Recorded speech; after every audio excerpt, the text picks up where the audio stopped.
Leaving his home not to return. Ross Longhurst was determined not to pay his £1,028 council tax bill in protest at City Council cuts. It's a case of won't pay rather than can't pay, and he was prepared to go to prison for his principles. If I get sent to prison, it's going to cost the state a lot of money, so it'll be hassle for them.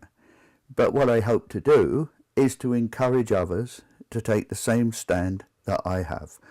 I want to deepen this crisis so it forces a change of policy on central and local government. Arriving at Nottingham Magistrates Court this afternoon, Mr Longhurst publicly expanded on the reasons for his refusal.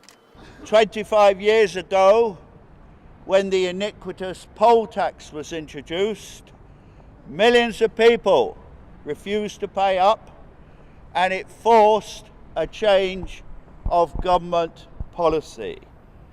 We can do the same.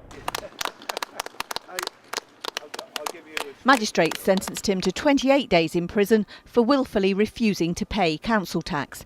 But after the hearing, his supporters were standing by him. So I think his point is correct.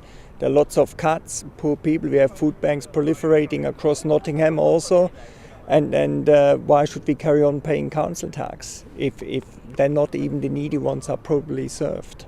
I've got a lot of admiration for someone who's willing to stand up and take the fight, however far it needs to go, to raise the issue about the most vulnerable people in our society.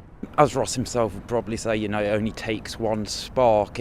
He's acting as a valuable symbol, which hopefully people can rally around. I think he's a very sturdy character, and I think, to be honest, this will probably only inspire him to continue the struggle that he's engaged in, and it's going to inspire other people to back what he's doing. After the sentence was passed on Mr Longhurst, Nottingham City Council issued this statement. They said, "We sympathise with Mr Longhurst's protest against government cuts to council funding, which we also oppose as being disproportionate and unfair. But not paying your council tax is illegal, and it not only further undermines the shrinking funds available for the council services. We have a legal duty to collect it, and so had no option but to bring this case to court."